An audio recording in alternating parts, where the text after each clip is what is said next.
Good afternoon. I would like to call to order the City of Little Rock Board of Directors special called meeting for October the 26th, 2021. I'd like to welcome those that are online and view as well as here that are watching today. So thank you so much.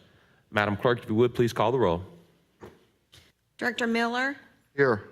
Director Richardson? Here. Director Webb? Here. Director Peck? Here. Director Wright? Here. Director Wyrick? Present. Director Compuris? Present. Director Phillips? Director Adcock? Present. Vice Mayor Hines? Present. Mayor Scott? Present. Director Wyrick, if you would, please give us the invocation. Yes, Mayor, thank you. Let us pray. Heavenly Father, thank you for this gorgeous day, and thank you for allowing us to meet in this public forum. Help us to make the right decisions for the citizens of Little Rock and for our employees. We're so thankful for our police department, our fire department, and other groups within the city that take care of all of our needs. Special prayer for our police chief and our fire chief and the duties that they have to perform. I'm thankful for everybody that's on this board and our mayor for the work that they do in our city, and help us to do the right thing tonight. These things we ask in your name, amen. Amen. May all please stand for the Pledge of Allegiance.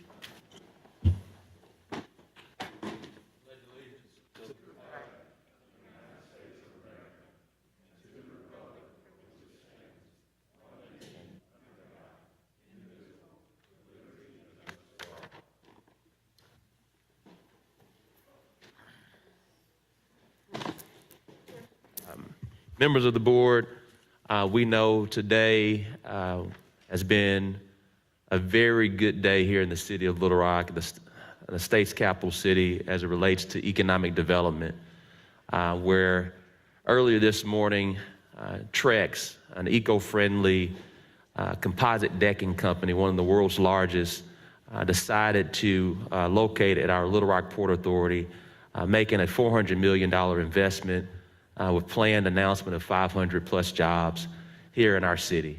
We're grateful that they've decided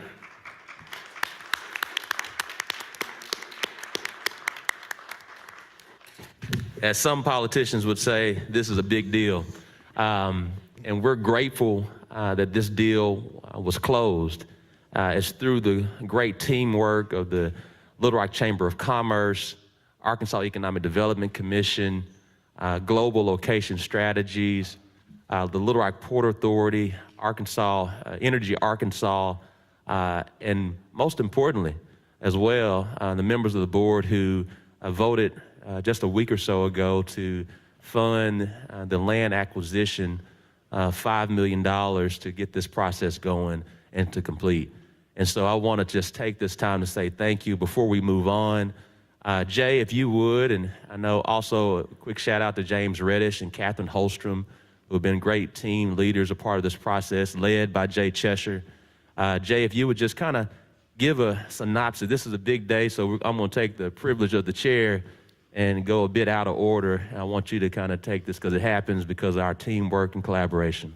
Thank you, Mayor and members of the Board of Directors. First of all, it's an honor to be with you today. As the Mayor just mentioned, obviously the work that goes on behind the scenes, the public doesn't always get to see simply because that's the way this work moves. But as you yourselves know, in your most recent meeting where you helped fund the land purchase for this project, those are how we get these types of projects to actually come to Little Rock and to be part of our regional community. I would like to introduce the CEO of Trex, Mr. Brian Fairbanks is with us. Brian, you want to say just a couple of words?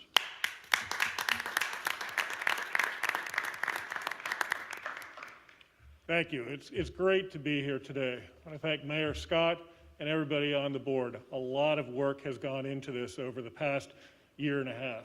And we recognize while we only get to meet with a small number of people, there's a lot of people that are supporting that small number of people. And so I thank the board here, but also your staffs and other people within the community that made this happen. We are excited to become part of the Little Rock community and can't wait to get some earth moving, buildings built, and make some production in 2024. Thank you. So, Mayor, as you heard in our announcement earlier today, we welcomed Brian and his team to Little Rock, their new home. It takes a village to be able to pull one of these things off. This process has been going on for well over a year, and I'm not going to go through all the names that we mentioned today, but we also want to pay special homage to City Manager Bruce Moore for his work in this process. We really appreciate his work, and then obviously the guy who you hire to run and manage and operate the port, Brian Day, Executive Director Brian Day, has done a fantastic job. I want to give both Bruce and Brian a big round of applause. And lastly, 500 plus families in this community will now have a brighter economic future because of a renewable and sustainable company that's decided to build their largest asset in their company here in Little Rock, Arkansas. It's because of your work, because of your leadership. We look forward to a great vote. Thanks, Mayor. Thank you so much.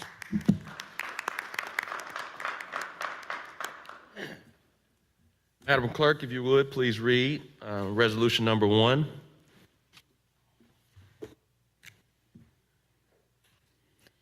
A resolution of intent to issue industrial development revenue bonds in the approximate principal amount of $350 million for the purpose of acquiring and equipping industrial facilities of the Little Rock Port Authority on behalf of Trex Company Incorporated, a Delaware corporation, and for other purposes. Move for the adoption of the resolution. There's a motion and second. All those in favor, please say aye. Aye. All those opposed, please say nay. Ayes have it. Madam Clerk, if you would, please read resolution number 2. A resolution authorizes the mayor and city clerk to execute any documents necessary to convey approximately 289 acres of property located at the Port of Little Rock to Trex Company Incorporated for economic development purposes and for other purposes. Move for the adoption of the resolution. There's a motion and second. All those in favor, please say aye. Aye. All those opposed, please say nay. Ayes have it. Madam Clerk, if you would, please read resolution number 3. A resolution to certify local government endorsement of Trex Company Incorporated to participate in the Arkansas Tax Back Program as authorized by Arkansas Code Section 15-4-2706D of the Consolidated Incentive Act of 2003 and for the purposes. Move for the adoption of the resolution. There's a motion and second. All those in favor, please say aye. Aye. All those opposed, please say nay. Ayes have it. Mr. Brian Fairbanks, if you come back up for us, please. It's now official, and we want you to know how much we truly appreciate you, your entire company, deciding to locate your largest production site here in the city of Little Rock at the Little Rock Port Authority, bringing this $400 million investment and 500 jobs. On behalf of the City of Little Rock Board of Directors, we want to welcome you officially to the City of Little Rock.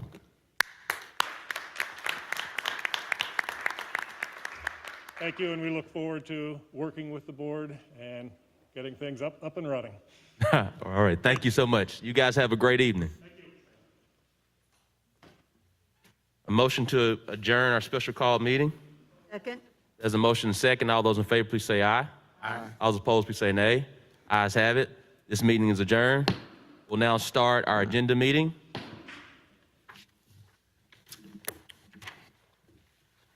Before we get started, we have on our agenda meeting the Little Rock Police Department Independent Review.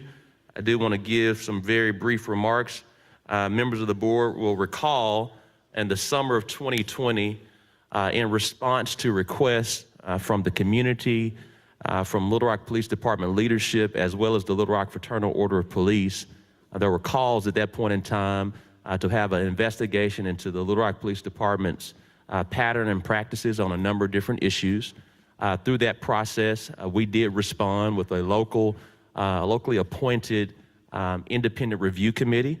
And those committee members, again, I'm just refreshing everyone's memory from May of 2020. Those committee members included Lieutenant Benny F. Bowers, who was retired from the Michigan State Police, but lives here in the city of Little Rock, Attorney Ferronda Brasfield, Attorney Archie Bird, former U.S. Attorney Paula Casey, Dean John DePippa, Tamika Edwards, who also serves as the chair of this independent review committee, Michelle Kamerling, who's a partner at Wright Lindsay Jennings, Philip Kaplan, who's also of council at Cross Gunner, Witherspoon, and then Dr. Terry Trevino Richard. Those were the members of the Independent Review Committee that spent a better part of a year from a community perspective reviewing the pattern and practices of the Little Rock Police Department. We're grateful for their hard work, time, and effort in giving back to their city during this period in time. Also, we went through a competitive bid process to have a legal, research and legal firm by the name of CNA and their research and innovation practice, which is a nationally accredited company that focuses on these types of independent audits. They do this with a number of cities across the nation and has continued to do that for quite some time. We're grateful for them that have put forth this effort. Today, they will present their findings on what they've gone through for the better part of this year. And so we'll now segue to the leader of CNA. They are located here for all the board members. You'll be able to see them on the screens here shortly.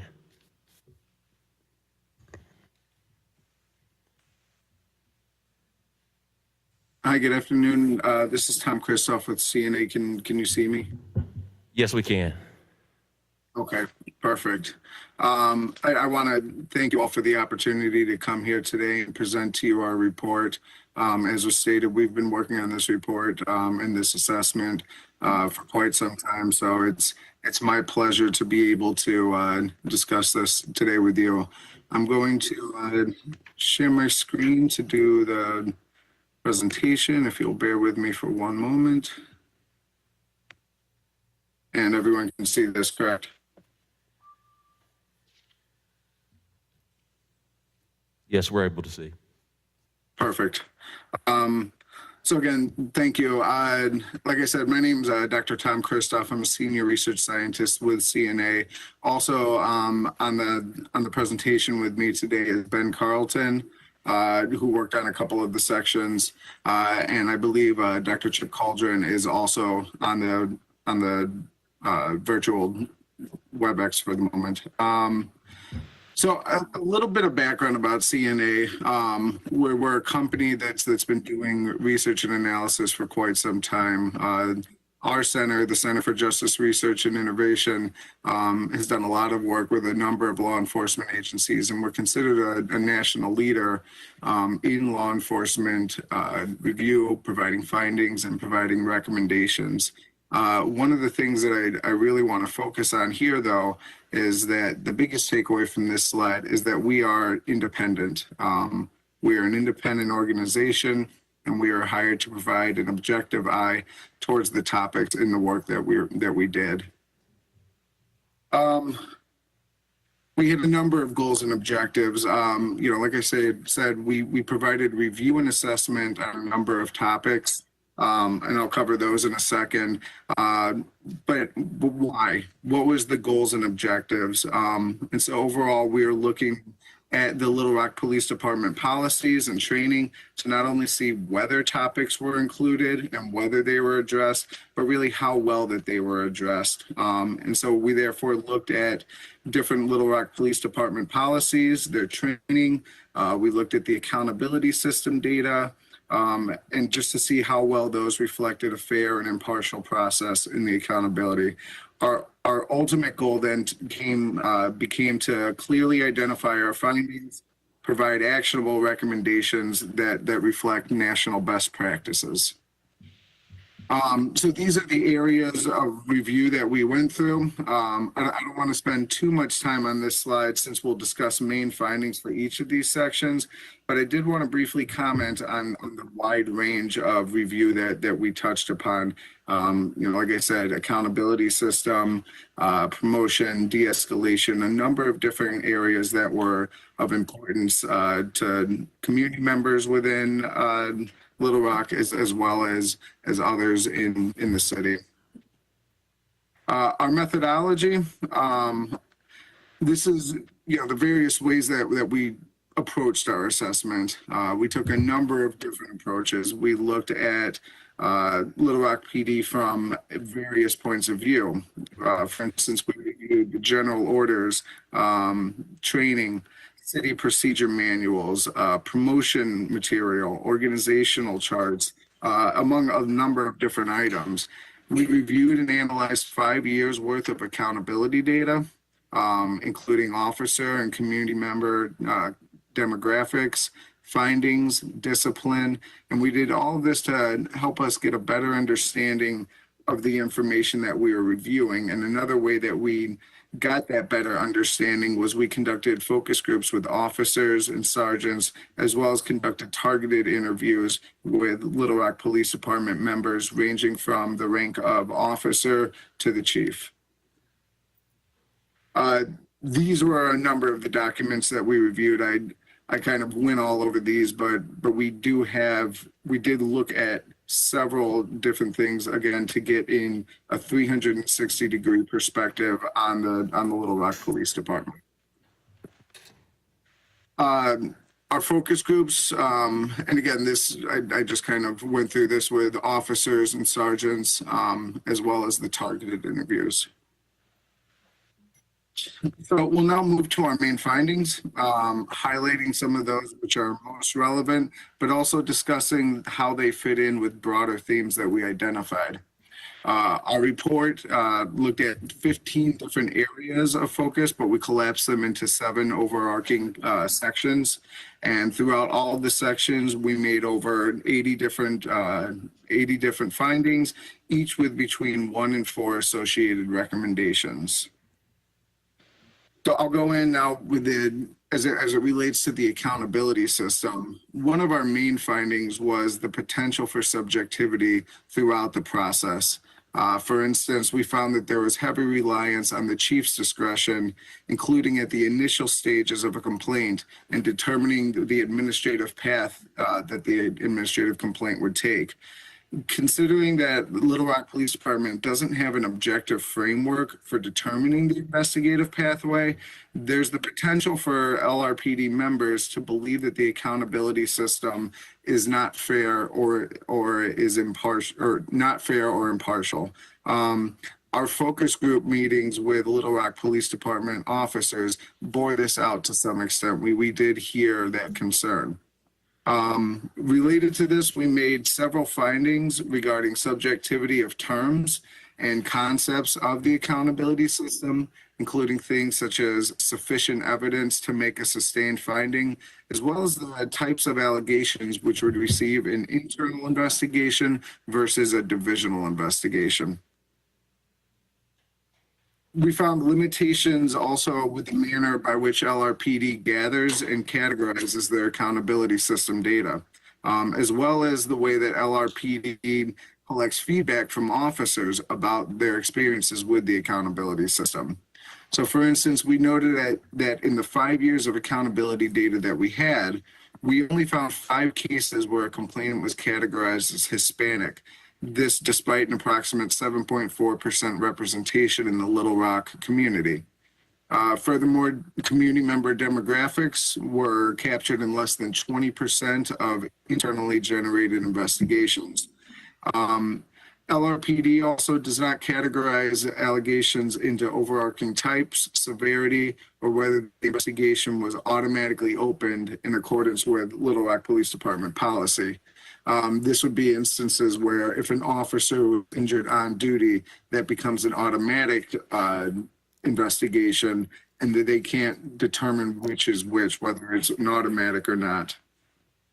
Finally, there's no officer feedback data collected, which limits the department's ability to measure perceptions of the accountability system. And there's research that shows even if the accountability system is objectively fair, even the perception of unfairness can have a wide-ranging impact, including an officer's propensity to engage in actual misconduct. We also reviewed the accountability data and found a consistent trend of disparate outcomes for non-white female personnel. For instance, non-white female personnel received fewer complaints than would be expected based on their representation in the department. However, the group received a higher number of allegations per complaint, waited longer for complaints to be resolved, and had a higher sustained rate. These disparate outcomes point to a potential area for concern that we recommend the Little Rock Police Department look further into. I'm going to pass it off now to Ben Carlton, who can talk about the performance evaluations. Great. Thank you, Tom. And Tom, can you hear me okay? Yes, sir. Okay, great. Well, good evening, everyone. As Tom said, my name is Ben Carlton, and I'm a senior research specialist with CNA. So another portion of the audit that we focused on were performance evaluations and the process within Lrpd. So to assess Lrpd's performance evaluation process, we reviewed Lrpd General Order 205 and conducted focus groups with Lrpd officers, both patrol and supervisors. Ultimately, what we found is that performance evaluations within the Lrpd are not conducted in a consistent manner across officers, and that performance evaluations have very little, if any, impact for an employee's professional development, thus leading to the process not being taken seriously by officers and supervisors alike. Finding 20 on your screen states that the criteria by which employees are evaluated are not specified in Lrpd general orders and appear to be inconsistent across employees. In our focus groups, officers stated that supervisors select 10 categories from a list of about 25. Officers, however, could not explain how their supervisors arrived at these 10 selected categories. And of note, one officer stated that nobody's 10 categories are exactly the same. In terms of the little significance that performance evaluations have in Lrpd, we found that performance evaluations were neither incentivized nor capable of monitoring problematic employees. In addition, we found no consensus on how performance evaluations are used. Although the general order includes guidance for using the performance evaluation process to coach and counsel employees, this is not translated into practice for all officers. Next slide, please. So in addition to performance evaluations, we also focused on the promotional process. Now, the promotional process within the Lrpd is governed by the City of Little Rock Civil Service Commission's promotion procedure guidelines. We found that the promotional process appears to coincide with many national best practices for the promotion of officers to supervisory positions. Still, there are several areas in which the process could and should be improved. Positively, the promotion process includes many best practices that are intended to achieve objective outcomes. For example, assessors must reside outside the state of Arkansas and must not be current or former Lrpd personnel. Candidates also have the opportunity to appeal written test items and other aspects of the promotional process. However, some aspects of the process do increase the likelihood of subjectivity. For example, once all promotion process components have been completed, candidates are ranked and placed on a list that is then certified. The promotion procedure guidelines give the police chief the authority to select any of the 3 standing highest on the certified list for promotion to the rank.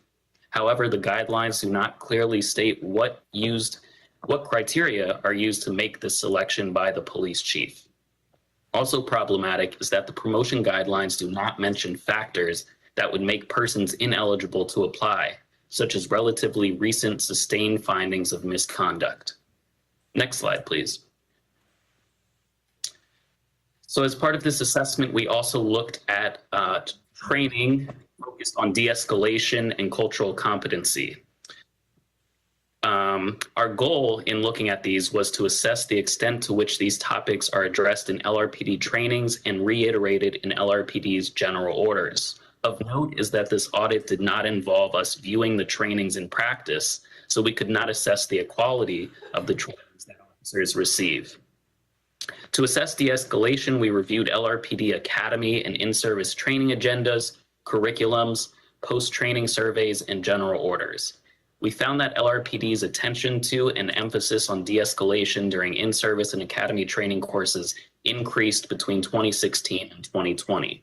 This was evident through the addition of new training objectives, such as allow officers to practice de-escalation through scenario-based training, and the inclusion of a new decision-making video in the training curriculum that showed an officer from another department failing to intervene in a use of force situation. Lastly, only the 2020 lesson plan explicitly stated that the scenarios are designed to allow for possible de-escalation and decision-making by officers. Despite the increased emphasis on de-escalation, some LRPD officers still desire additional training on de-escalation, use of force, and crisis intervention. In our review of LRPD's response to resistance and active aggression general order, we found that the policy provides an accountability escape clause for the use of de-escalation tactics. The general order states that effective communication and de-escalation techniques are developed skills. Some officers will be better at de-escalating a situation than others, and that failure of an officer to successfully de-escalate an incident after attempting should not reflect poorly on the officer. Although there will certainly be differences across officers in particular skills, the department should account for situations where an officer's attempt at de-escalation is not in line with policy or the training received, and thus the above statement we found acts as an escape clause for holding officers accountable. Next slide, please. We also looked at cultural competency and the extent to which it's incorporated both in training and within LRPD general orders. We reviewed similar items to the de-escalation trainings that we mentioned above. We found that LRPD's academy and in-service trainings cover topics directly related to cultural competency, and a list of these topics is included in our report. However, LRPD does not appear to consistently provide a dedicated block of in-service training specifically on cultural awareness and competency. For example, from 2017 to 2019, the department had a contract with an external provider who taught specifically on the topic of cultural competency. However, that contract expired after the 2019 calendar year, and the department transitioned to a related but distinct new training course. Consistent with our findings regarding de-escalation training, some LRPD officers desire additional training on cultural diversity and awareness. Lastly, interviews and focus groups with LRPD personnel revealed that training courses on implicit bias and cultural diversity are not always well received by officers. Personnel stated that it depends who you ask, and that some bias-based training immediately shuts people down. Interviewees stress that given the subject material, it is important to have a good training instructor who has the ability to connect with officers when teaching the material. Tom, I'll hand it back over to you. Thank you, sir. As it relates to nepotism, our review had one of the main findings was how the term is limited, both in city and LRPD policy. While we found that the LRPD policy covered a wider range of the types of relationships that could be covered under a nepotism policy, we still noted areas where the policy could be enhanced. So, for instance, the department's policy focuses on familial relationships and doesn't include non-familiar relationships that might present a conflict. This could also be described as cronyism, but regardless, the prohibitions needed to be there. Additionally, the prohibitions on nepotism are housed within a general order related to transfer and assignment requests. And so it's therefore limited in its application. And we recommended that the LRPD create a standalone general order related to this.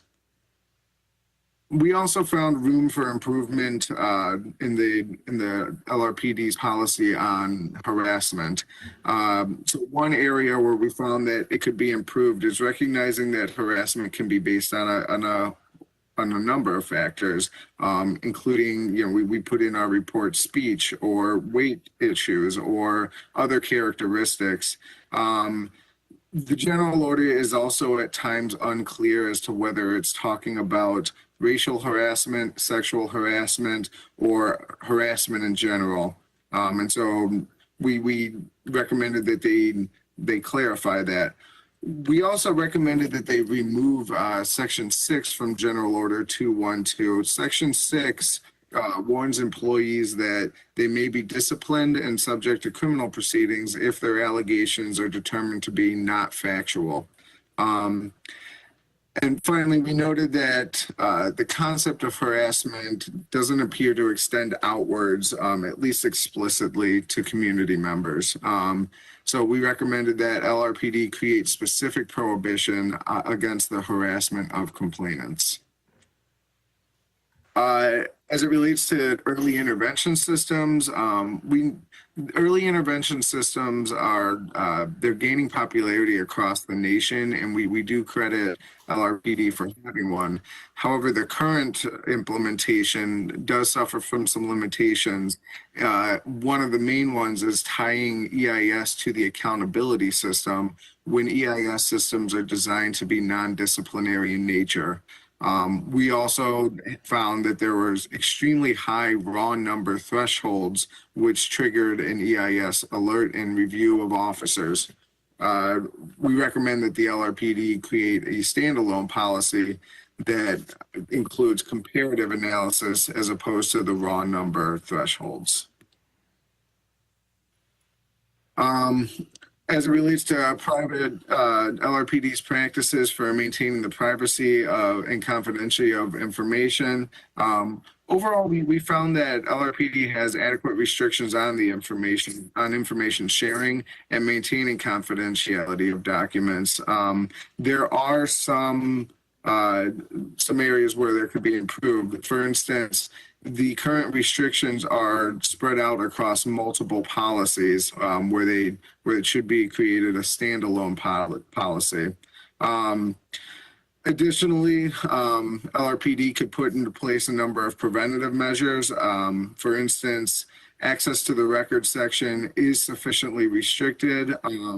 There are other things, though. There's one section of the directive that potentially allows persons who pose a security risk to access to the record section. But overall, the provision itself is relatively minor and could be easily resolved.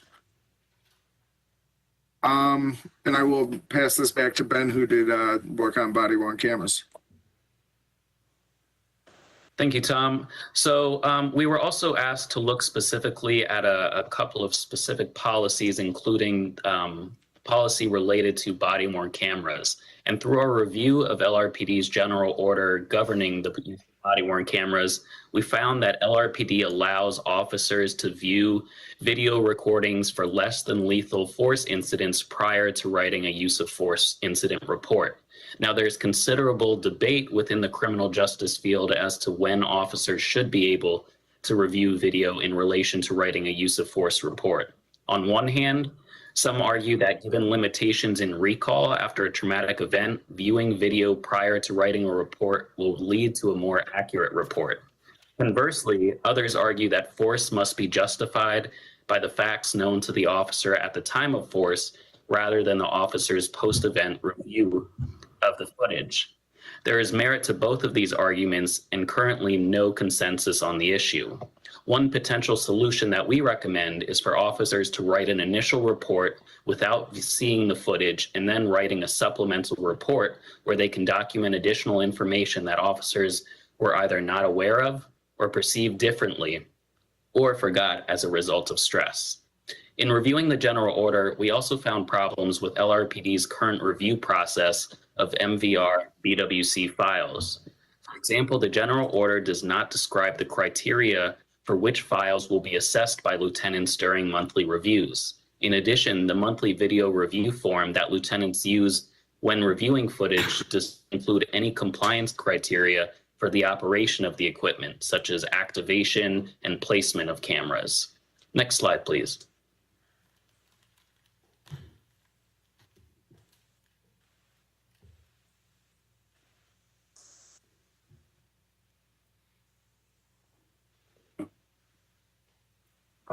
Oh, I'm sorry, did I get cut off? Yes. You have vehicle pursuits, though. Okay, great. Yes, vehicle pursuits. You can go to the next slide. All right, so we also looked at LRPD's policy for vehicle pursuits. Vehicle pursuits represent a significant safety concern for both the officer and the subject. We found that the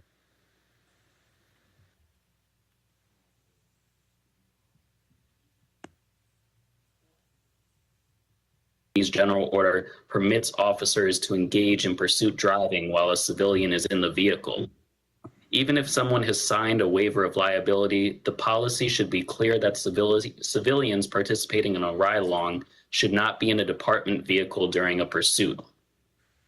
If engagement is absolutely necessary, then LRPD policy should require such vehicles to disengage in pursuit driving once another unit arrives. We also found some problems with the dynamics between the pursuing officer and his or her supervisor in the general order. Supervisors are ultimately held responsible for any pursuit that an officer under his or her command engages in. Supervisors have the authority to override an officer's decision to initiate a vehicle pursuit or authorize additional units.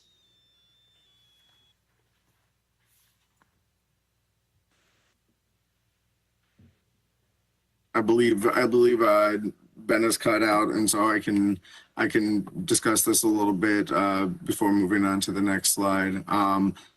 So supervisors are required to monitor the pursuits, but they're not always required to receive the most up-to-date information. And so we recommended that LRPD policy be more specific in how often officers are supposed to be providing updated information to the supervisors so that they can best monitor it. I'll now move to Ben, you cut out for a little bit, and so I just finished your slide up.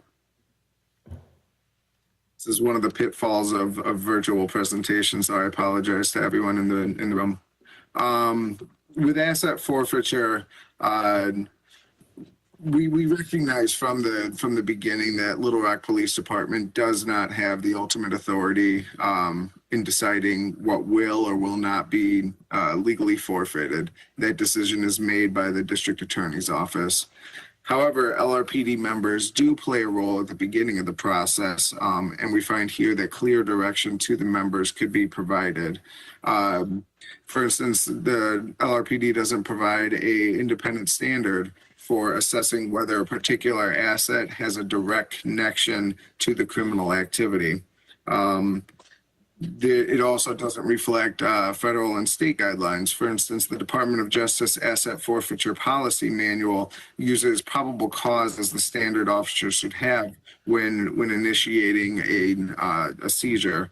Additionally, Arkansas Code 564505 states that a forfeiture will not occur if that person is not convicted of a felony.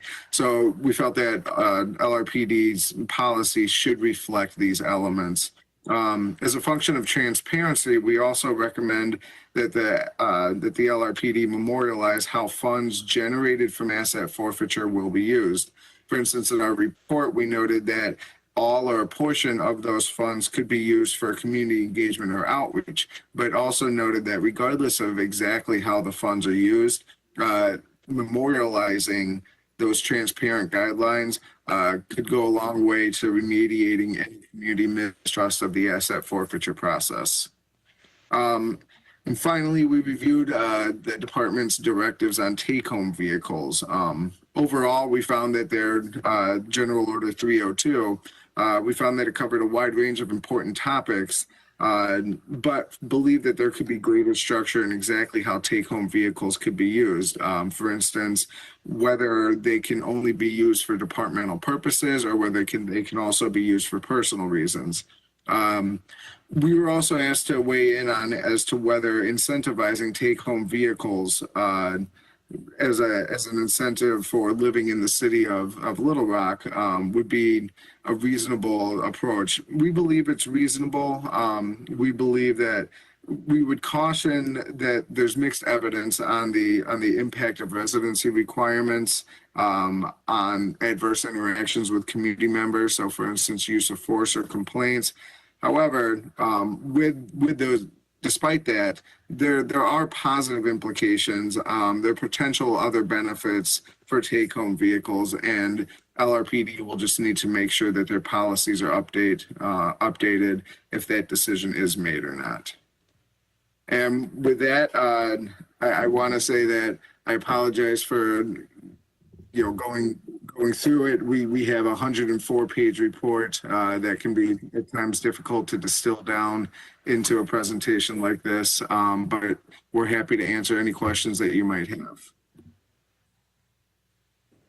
Thank you so much for your time and attention that you put towards this work and working with the members of the Little Rock Police Department for the better part of this year, and looking at data from the last 5 years and things that clearly have been going on for quite some time from a systematic standpoint over, I know you only got data from the last 5 years, so thank you so much for this hard work, and you all have been a stellar company throughout this. We definitely see why other cities have utilized you over the years.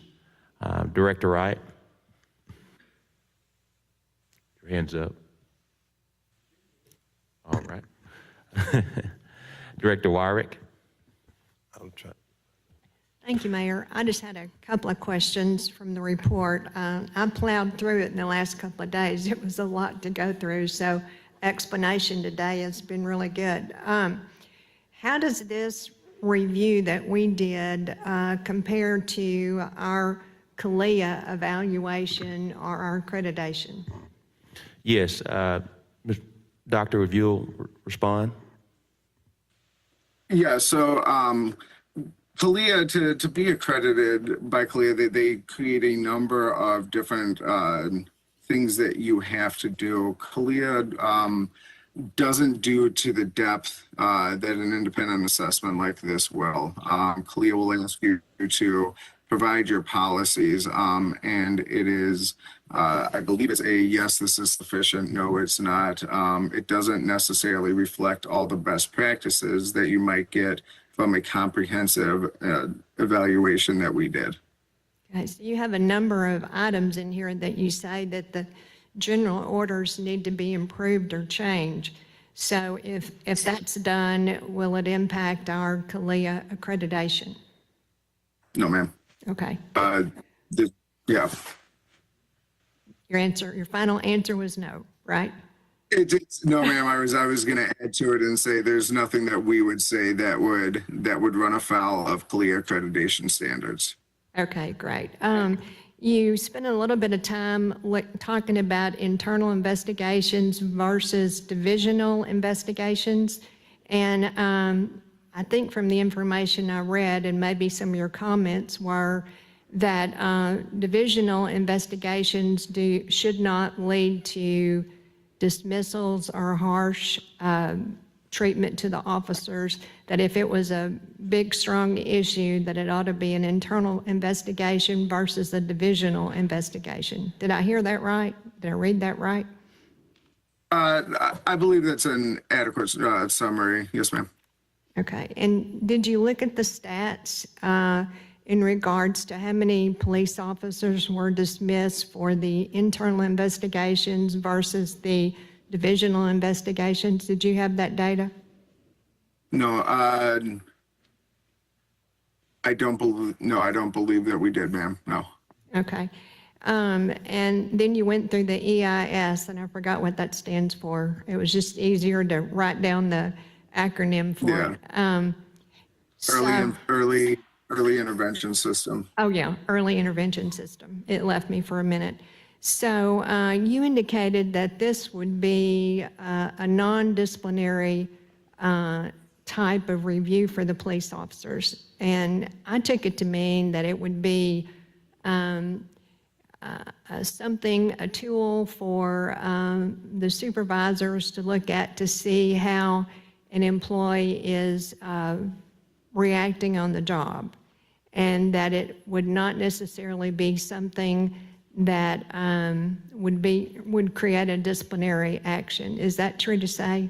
Is that fair to say? That is the purpose of EIS systems. It's to look at officers who may be at a higher risk of a career-ending event or an adverse event, being able to identify them at the forefront and providing supervisory intervention for that officer to avoid the future event. And that's to improve the police officers. It's not designed to hurt them or do away with their jobs. That's what I understood. Yes, ma'am.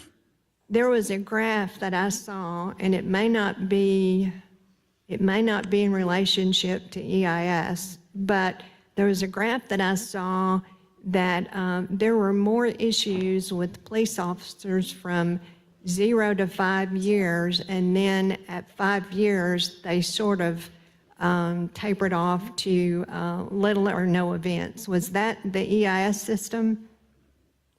No, that was just looking at the accountability data in general, to look at, what tenure officers are receiving more administrative complaints. And the graph that we present is consistent with other departments, and is consistent with a common sense approach. Is as you're younger, you're going to make more mistakes. And as you grow older, as you gain more tenure, you're going to avoid those mistakes. Okay, so is it fair to say that you become a fairly seasoned officer at 5 years if you have appropriate training and experience and those kinds of things? Is it, I guess what I'm looking for is a learning curve for our police officers. Are you saying that it's 5 years? Do the graphs? I would hesitate to put an exact number on when you become a seasoned officer.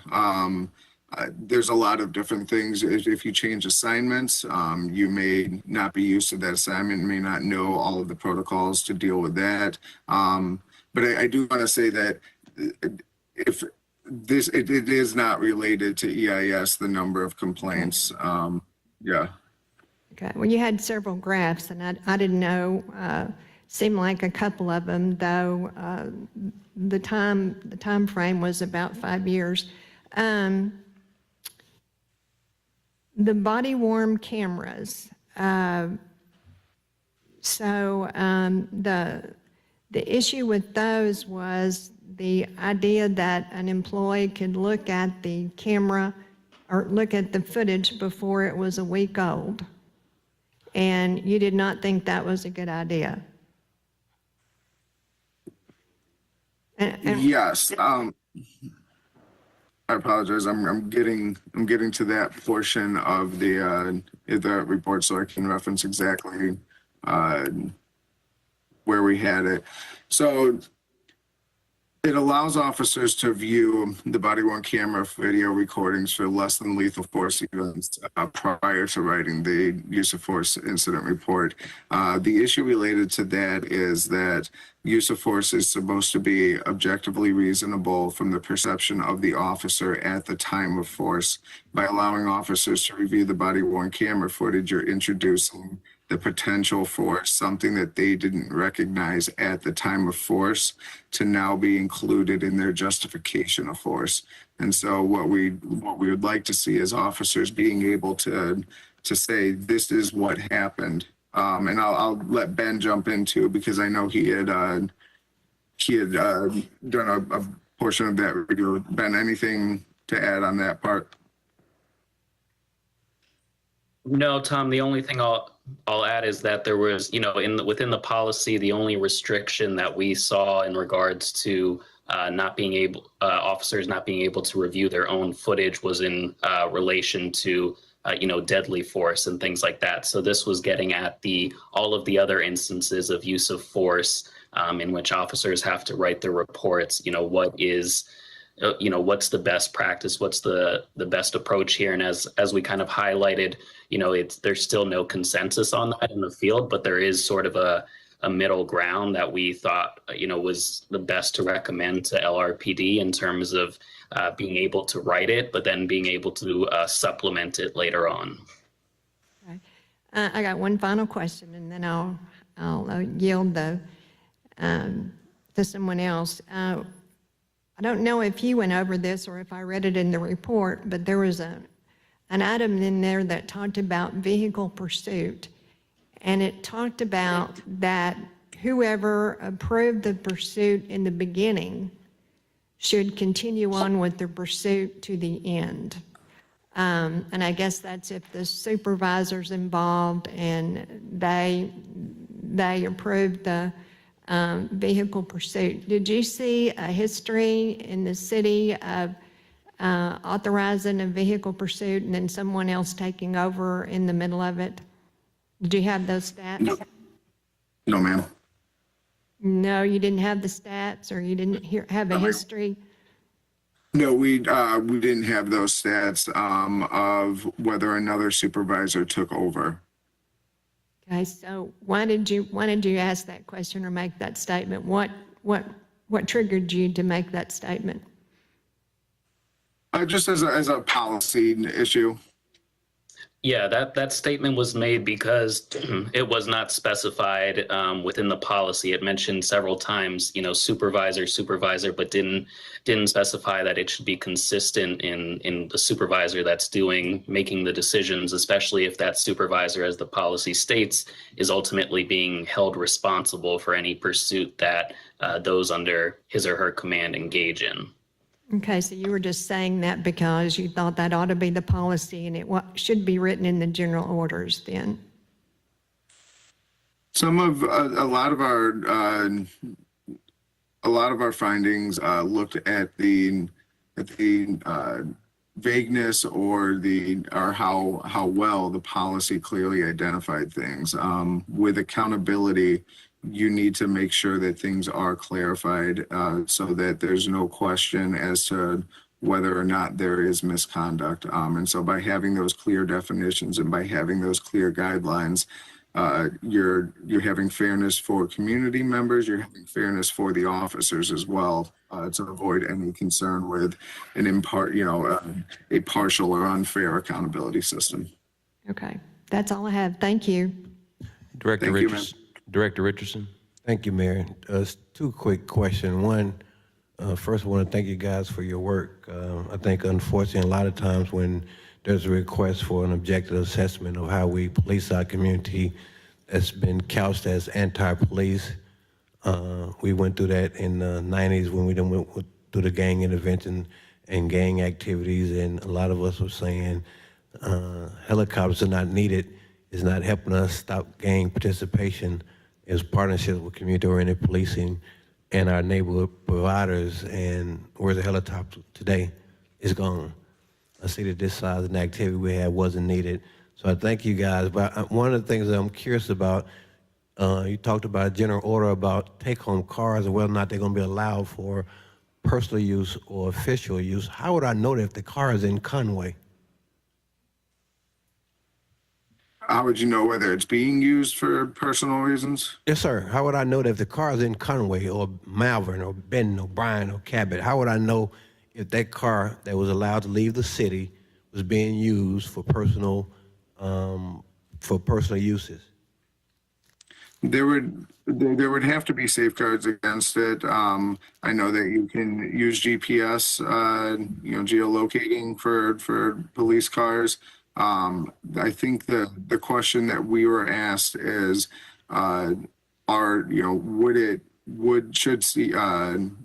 should take-home vehicles be used as an incentive for residency requirements? And so that's kind of where we focused. I think that there's a lot that would, as I said in the presentation, the policy would have to be revised if this were to be allowed. Currently, it's only used for special assignments, and the safeguards would have to be put in there if expanding as an incentive for residency. So we couldn't answer that question through our current policy right now. That's what I guess I'm hearing you say, that we have no way of determining, because if you said GPS, you just told us a minute ago, if that I could write a report and then I looked at the MVR, I could change that report to what I really saw or what's going to be visible when somebody FOR'd that report. So I think what I'm hearing, I'm not trying to be pessimistic, is there is no way we could determine if a car that leaves Little Rock, and a lot of these cars not just leaving the city, they leaving the county, and if it's in Cabot or Conway somewhere, I don't know if that car is being used to go to Kroger's or CVS or Walgreens. We don't know. We just know that that car is being used for an extended amount of time in that particular city it's located in. Yes, sir. And if the concern is that is currently happening with vehicles, I would have to get back to you with an answer about how that is being addressed by the Little Rock Police Department. if it, and if so, then like I said, there would have to be additional measures taken to ensure that it's being used on the up and up. I got you, because we can't quantify what impact that has on vehicle maintenance and vehicle replacement, but we certainly can quantify the amount of money we're spending on gas for cars that leave the city. One other point I want to make, and maybe you guys can help me understand this. We got these catchphrases going around right now: de-escalation, diversity, training, all these catchphrases that are going around right now.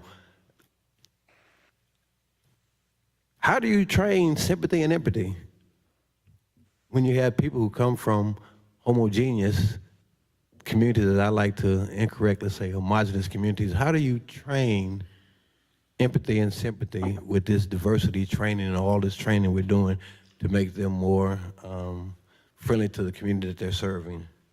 Is there a curriculum that I can look up to find that training?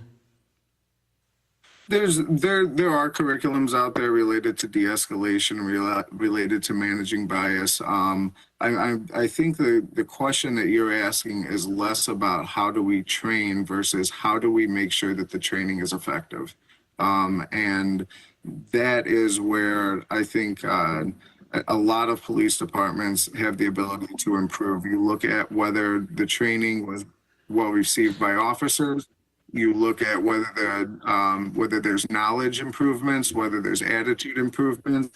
You hold scenarios so that they can demonstrate the behavior, and then you measure it on the street. You look at community perceptions of the interactions. When I was at University of Illinois Chicago, we did a survey of 50 American cities and looked at the actual interactions between officers and community members and measured the level of respect, measured the level of procedural fairness and the entirety of procedural justice. And you looked at making sure that those actions are occurring on the street.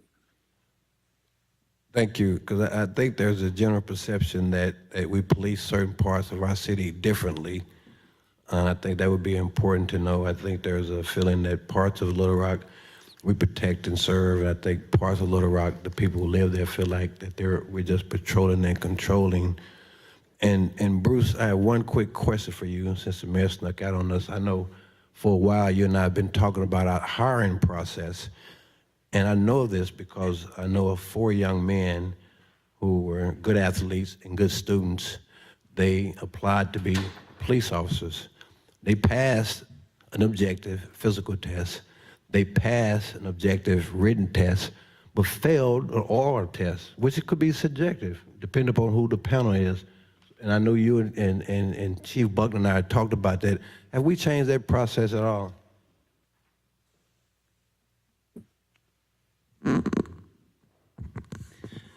We have.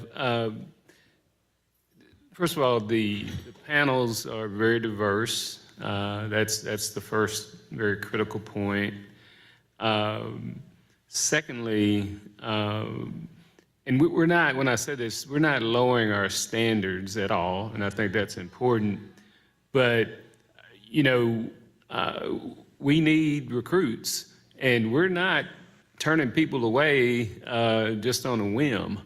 And we've talked about that with the command staff, and we've had that assurance. Now, but again, I think I want to assure the citizens of the city that we're not lowering our standards because that's very important.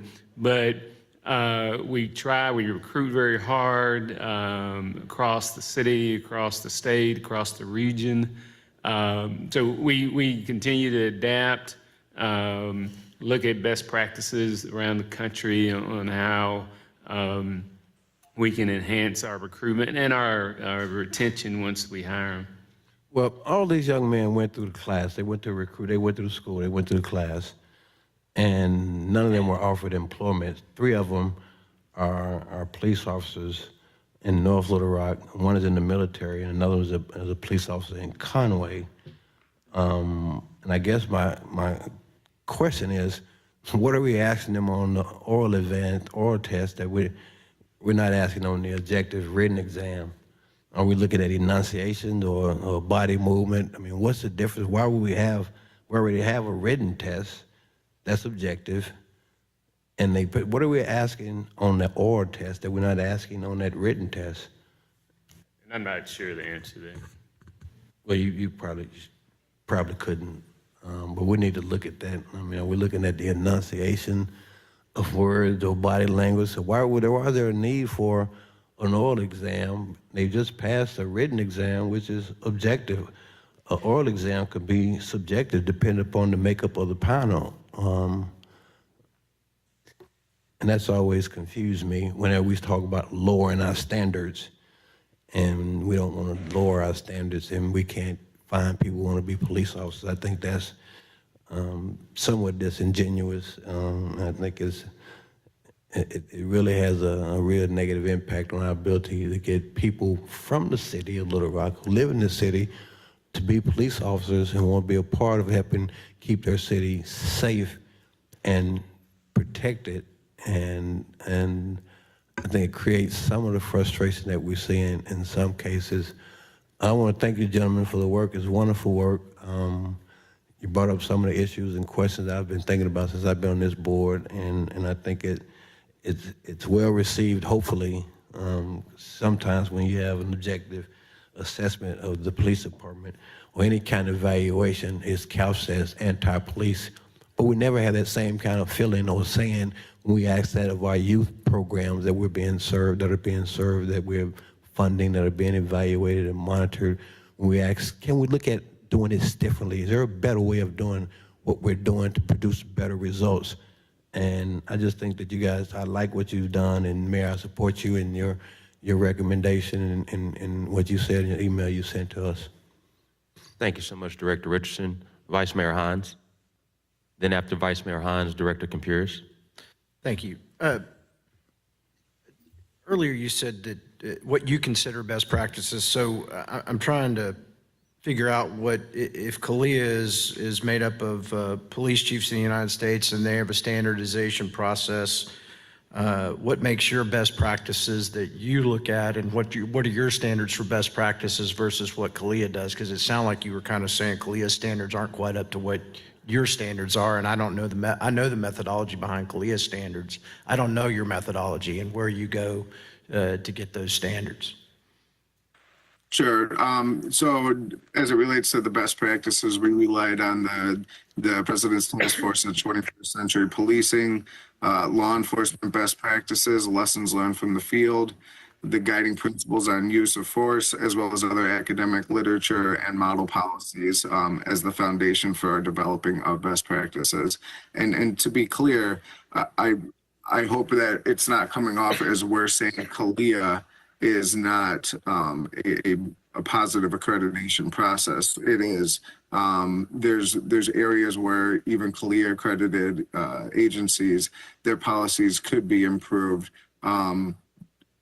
That's not to say that CALEA is bad in any way or should be looked at as deficient in any way. And I would appreciate if you could get back to me with those books and stuff, you know, the citations. You just got pretty general there, which brings me to my next question. As I looked at your executive summary on page 6, you make a objective determination based on review of policy, procedures, practices, as well as data collected and analyzed by the assessment team. Our key findings include the following, and I want to juxtapose something and get your inspo. The first bullet point says the accountability system provides significant discretion to the chief of police, which allows for potentially inappropriate intervention. And then bullet point 3, you go on to say allegations, findings, and discipline are perceived by Lrpd members to be inconsistently applied. So that's some very subjective language. But then you go on to the next 3 or 4 bullet points making very objective determinations that say supervisors have not been adequately trained in conducting divisional investigations. Little Rock data is not comprehensive. Your language doesn't jive. So if you thought there was potentially inappropriate intervention, why would you put a subjective statement? Did you find inappropriate intervention, 1? And then on the deal where you said that officers perceived that they were inconsistently applied. That seems like a subjective determination, not an objective. So either you made some determinations there you don't want to tell us about. The language doesn't jive in your executive summary when I read it. And I had to really kind of wrap my head around it when you guys started talking, and it looks like you talk about getting away from subjective, but you're making subjective statements. So I kind of was just curious about those top 3 or 4 things there, and why that language is like that. Yes, sir. So in terms of the accountability system providing significant discretion to the chief of police, that is based on the policy. We did not look at particular cases to be able to make an objective statement that there was inappropriate discretion by the chief. We are saying that the discretion afforded to the chief is potentially problematic. And in terms of some of the ones where, so for our discussion with the officers, we spoke with, we had 4 focus groups with officers. The feedback that we got was that they believed that allegations, findings, and discipline are inconsistently applied. Again, that's the officers' perceptions, though. And we did not do a review of accountability cases to do a one-to-one comparison of similar situations to see whether there were different outcomes.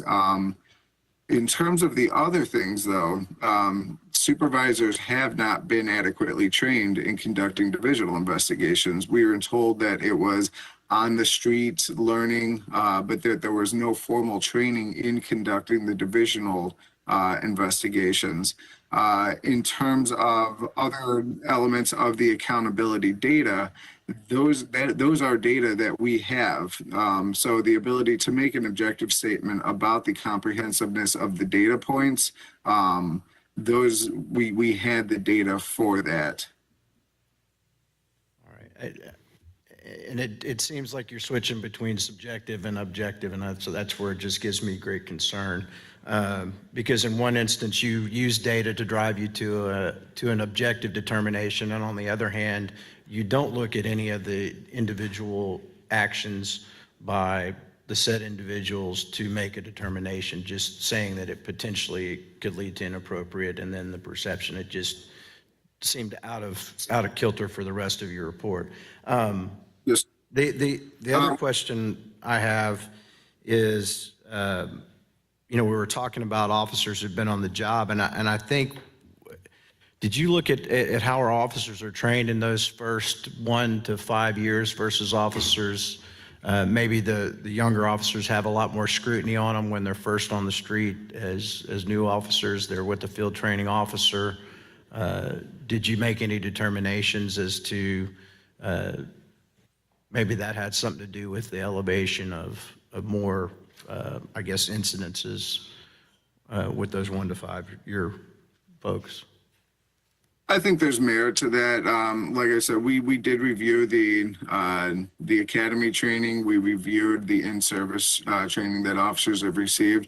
But like I said, when we were in responding to the prior question about this, it's pretty standard to see younger officers having more complaints. It wasn't something that we felt was a huge finding. It's actually consistent with what we would have expected, that as you are younger officers, you make more mistakes. As you grow as an officer, you improve. All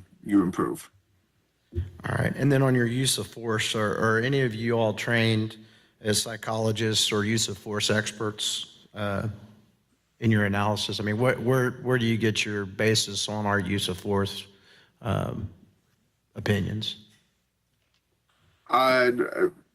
Personally, I'm one of the monitors in the Portland settlement agreement with the Department of Justice, who heads up the use of force section. And so I do have background. I don't, if you're asking whether there's an expert determination that would be made by a court, I don't know that. But I do have the background in evaluating use of force and best practices in use of force. Yes, sir. Thank you. And board members, I do want to make sure there's a clarification. They looked at 5 years worth of data, and we should also understand that many of these policies and procedures, they were asked to look at the pattern and practice of policies and procedures. Based on that, that's the data they received. In addition to that, many of these policies and procedures have not changed in decades. So many of these policy procedures have been on here as long as some of our longest serving board members. So I think that's good context to understand. Director Compeers. Mr. Griswold, thank you for being here. I have a hard time knowing where to look. You're all over the room. Let me just ask you some general questions. Is there any way to go back to your first or second slide or third slide where you talk about who you interviewed? Yes. Is the right one? Give me 1 second, I will make sure I can give it up. As you're doing it, I'm just truth in advertising. First of all, I read all the report. I'm kind of like BJ. I read it. I'm not sure what I read, but that's okay. I read it anyway. Well, I didn't understand it. But so you've got 4 focus groups up here. Can you give us the breakdown of race and gender in those groups, just as a general rule? I don't know if I have the exact numbers. I know that we did have different race, different genders that were a part of each of the focus groups. I can get you the exact numbers if you're looking for that. Yes, sir. Okay, so the 4 focus groups, you don't, that information is it will be forthcoming, I presume. Secondly, in your time, since the mayor has been here, he's been in charge of the police department since I've been here, the city manager has been. Did you interview the former people who were in charge of the police department for their perspective, the city manager and that group? No, sir. Any special reason why not? The reason that we focused on the focus groups with the officers was, again, to be able to understand from the employee perspective. There's often a difference between what the policy might say and what the officers might experience. And so that's why we chose the current or the groups that we did choose. Our scope of work, we felt that the best way to spend the resources in terms of doing these interviews was to get the police officers. I think that what you're saying would be a good expansion of what we could have done. But again, we followed the scope of work and the resources that we have provided. Okay. Then the mayor named at the beginning of this a very august group of Little Rock citizens that worked on this project. Can you tell me the interaction between them and your organization and their input into this? Yes, sir. Yes, sir. And so I know that they had provided input in the development of the scope of work, and we presented to them a draft of this report to gather their feedback, and some of the additional areas that we reviewed were directly from them for us to provide some more perspective on. So was that the basis for community input into this? Were they the resources you used for community? I mean, and again, in truth in advertising, I'm a physician, so I look at papers all the time, and I'm just trying to see, where the input came in this. Yes, though they were the community input representation. Again, it's similar to your question about those who we interviewed. I believe that the people that we interviewed and the number of people that we interviewed, I think that there's an opportunity for further engagement and further understanding. But again, with the scope of work that we had and the resources that we had, this is where we felt we could best utilize those resources. So could you give me just a rough breakdown of where your scope of work went compared to reviewing our policies for the last 5 years, your interviews with the 4 focus groups, and the percentage of time you spent with community representatives? Just a rough breakdown. And in terms of time devotion, or in terms of, Or how that contributed to what you presented to us. sure. So a lot of, I would say a majority of our effort went into being able to review. I've got the 15 areas of focus up here, looking at the current policies and the training, as well as the data assessment. I believe that took up a bulk of our time. The account or the focus groups that we were able to do, as well as the targeted interviews, you're talking about 10 or so targeted interviews involving different people and with the 4 focus groups. That took up, I would say, the next chunk of time. The community engagement element of it, like I said, was somewhat limited to us presenting a draft of the report and then gathering additional feedback for that. Okay. As you looked at our police department, and again, as you look at the stratification of not by race or gender, but by position, are we correctly stratified when you start saying patrolmen are at the bottom and the chiefs at the top? Do we have weaknesses through the chain of personnel? And then do we have weaknesses in any of those areas that are based on experience? So if you said your police department is correctly proportioned to the number of people that you have, but you have some weaknesses in this area, that area, can you tell us that? Are you talking demographic characteristics across ranks? Excuse me, I didn't understand what you said. I'm sorry. Are you asking about demographic characteristics across ranks?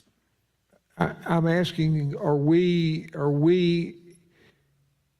training-wise and number-wise correctly positioned to move forward, or do we have areas that we have obvious weaknesses as we move forward that we need to correct? I think there are areas of obvious weaknesses. Just one of the ones that comes straight to mind is the performance evaluations. A lot of officers that we spoke with said these provide little benefit, if any benefit. And so I think a lot of officers felt that they weren't getting the professional development that they could have gotten. And so when the question is Little Rock positioned well, I think that it needs to be measured.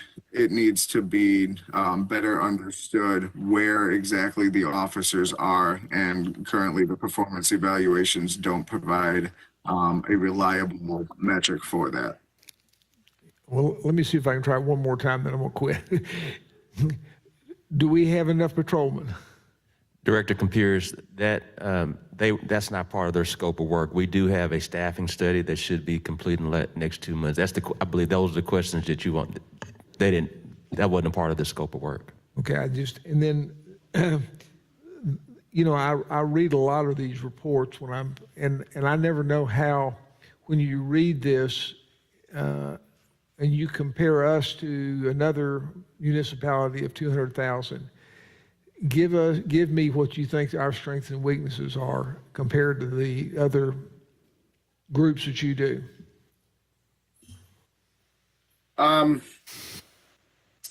It is extremely difficult to make a comparison because departments are very rarely apples to apples. If there's areas where the Little Rock Police Department could improve, we've identified that. There's areas that there is that things are better. For instance, we felt that there was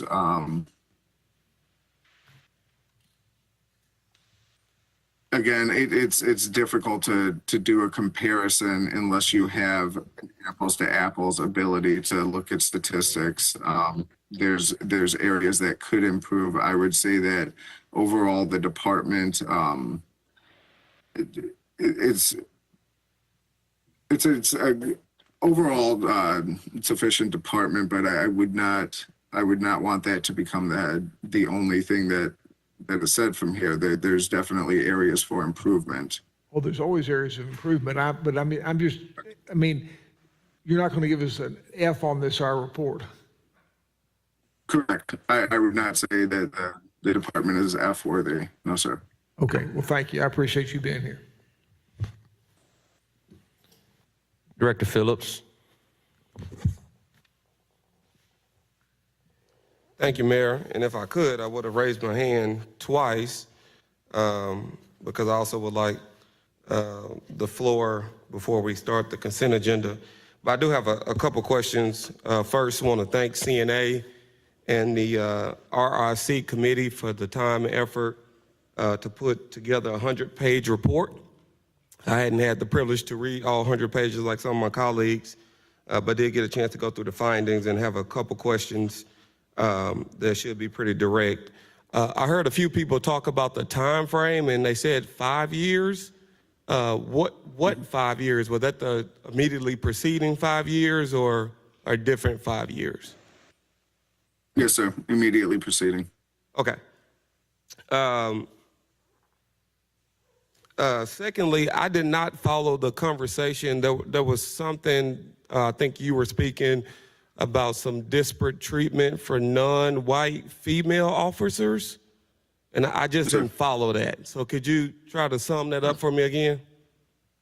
Yep. Let me. I can pull that part of the presentation up. So what we had found is in the data analysis, a consistent trend of disparate outcomes for non-white female personnel. It's not on this slide. In our report, we show that the number of complaints received by non-white females is actually less than what would be expected given their proportion of the department. The complaints from who? Who are the complaints from? Either internally generated complaints or community generated complaints. Okay. And so as outcomes, what we had seen was that if you see here, non-white females receive 1.56 allegations per complaint. Compare that with white males, which is 1.35 allegations per complaint. And these differences are statistically significant. Same thing with the number of days to complete an investigation. Again, how long is this investigation? How long is the person waiting for the investigation to be completed? Non-white females had to wait 68.7 days, whereas white males had to wait 57.5 days. Additionally, the sustained rate, non-white females, allegations were sustained 50.8% of the time compared with white males, which was 29.3% of the time. So I'm going to interrupt you for a second to make sure I understand the chart here. So non-white females, when they're investigated, it takes longer and they're more likely to be found to have committed whatever they're alleged of, even though proportionally they have lower complaints against them. Did I say that correctly? Yes. Let's say that non-white females make up 50% of the department. if they made up 40% of the complaints, that would be similar. I don't, I'd have to figure out the exact number that we had it in the report. It was, I believe if you're looking at a ratio, it was 0.8. I shouldn't say without actually knowing, but if you go ahead, I'll figure out the exact number. Yeah, and I don't need the exact number. I was just trying to make sure I understand it conceptually, and I think I got it this time, Tom. So thank you. Thank you for going over that. One other, or two more. You mentioned the nepotism policy, and I think on one of the slides, I think it was finding number 43, if I'm Yes, not. So are you saying that we do not have a strong enough policy against nepotism? Am I understanding that correctly? No, where our comment was that it didn't identify all of the different types of relationships that could be considered nepotism. And we also note in the report, it also may be considered cronyism, but just with the understanding that it's not always familial relationships. It could be a godchild, it could be a long-term friend. It can go beyond familiar relationships, and that's why we had said that the list of relationships that are included could be expanded. Okay, so if we do or have, I don't know the answer to this, but if we do or have more defined nepotism policies, that would be a step in the right direction, correct? Yes, sir. All right. Lastly, and I'm gonna steal Director Peck's, she does this often. She always like to end on a good note and give some congratulations. Isn't that right, Director Peck? You mentioned that our police department desires more training, and we do a good job of, over the past few years, doing some intervention, de-escalation, and cultural competency training. Is that correct? Yes, sir. Okay, and you mentioned, and I think I understand this, what this means. You mentioned the academy training, and then you have the phrase here, in service. Just for those who are not familiar with the jargon, in service is for officers who have completed the academy who are uniform. Is that correct? Yes, sir. That have gone through the academy, that have gone through FTO, and that are considered, your normal concept of police officer. Okay, and as an attorney, we have, maybe other attorneys in the room will correct me, but I think we need 13 hours of CLE every year to maintain our law license. Is there any standard on how many hours, or is there any literature out there on how many hours of this type of training each officer should get annually to ensure that they're staying on top of these type of things? In service in general, are you asking specifically about cultural competency training? Well, let's just talk about cultural competency for right now.